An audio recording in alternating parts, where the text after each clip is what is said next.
തൃശൂർ മറ്റത്തൂരിൽ ബി.ജെ.പിയുമായി മുൻധാരണയോ സഖ്യമോ ഇല്ലെന്ന നടപടി നേരിട്ട DCC general secretary TM. ചന്ദ്രൻ. ചതിച്ചത് K R. ഔസേപ്പാണ്.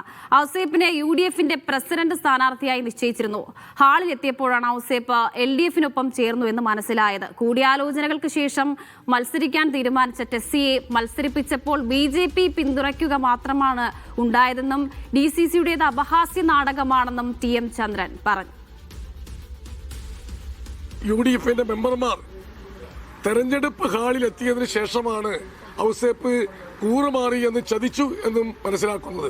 സ്വാഭാവികമായും അവർ അപ്പോൾ കൂടിയാലോചിച്ച് ഔസേപ്പിന് പകരം പുതിയൊരു സ്ഥാനാർത്ഥിയെ ടെസ്സിയെ മത്സരിപ്പിക്കുകയും ആ ടെസ്സിക്ക് ബി.ജെ.പിക്കാരുടെ വോട്ട് ലഭിക്കുകയും ചെയ്തു എന്നുള്ളത് യാഥാർത്ഥ്യമാണ്. പക്ഷേ അങ്ങനെ ഒരു മുൻ ധാരണയുടെയോ അല്ലെങ്കിൽ എന്തെങ്കിലും സഖ്യത്തിന്റെയോ അടിസ്ഥാനത്തിലല്ല ഞങ്ങൾക്ക് ആ വോട്ട് ലഭിച്ചിട്ടുള്ളത്. ഡി.സി.സി നേതൃത്വത്തിന്റെ പിടിപ്പുകേട് കൊണ്ട് സംഭവിച്ചതിന് ഞങ്ങളെ ബലിയാടാക്കുകയാണ്. ഡി.സി.സി നേതൃത്വം നടത്തുന്ന അപഹാസ്യമായ നാടകമാണ് ഇപ്പോൾ സംഭവിക്കുന്നത്.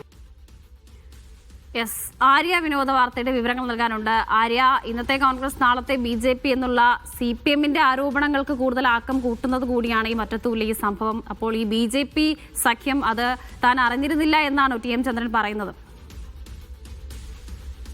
തീർച്ചയായിട്ടും ടി.എം. ചന്ദ്രൻ അല്പസം മുമ്പാണ് മാധ്യമങ്ങളെ കണ്ടത്. ഡി.സി.സി ജനറൽ സെക്രട്ടറി ആണ്. അദ്ദേഹത്തെ ഈ ഒരു അട്ടിമറിക്ക് നേതൃത്വം കൊടുത്തു എന്നുള്ള പേരിലാണ് ഡി.സി.സി ജനറൽ സെക്രട്ടറിയായ ടി.എം. ചന്ദ്രനെയും മണ്ഡലം പ്രസിഡന്റ് ഷാഫി കലംപറമ്പിലിനെയും ഡി.സി.സി പുറത്താക്കുന്ന ഒരു സാഹചര്യം, പാർട്ടിയിൽ നിന്നും പുറത്താക്കുന്ന ഒരു സാഹചര്യം ഉണ്ടായത്. അതിനുശേഷം ഇപ്പോഴാണ് പ്രതികരിക്കുന്നത്.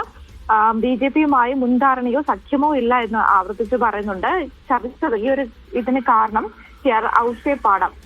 ഔസേപ്പ് എന്ന് പറയുന്നത് സ്വതന്ത്ര സ്ഥാനാർത്ഥിയായിരുന്നു. ഔസേപ്പിനെ യു.ഡി.എഫിന്റെ പ്രസിഡന്റ് സ്ഥാനാർത്ഥിയായി നിശ്ചയിച്ചു. ഹാളിലെത്തിയപ്പോഴാണ് ഔസേപ്പ് എൽ.ഡി.എഫിനൊപ്പം ചേർന്നു എന്നുള്ളത് മനസ്സിലാക്കുന്നത്. കൂടിയാലോചനയ്ക്ക് ശേഷം ടെസ്സിയെ അവിടെ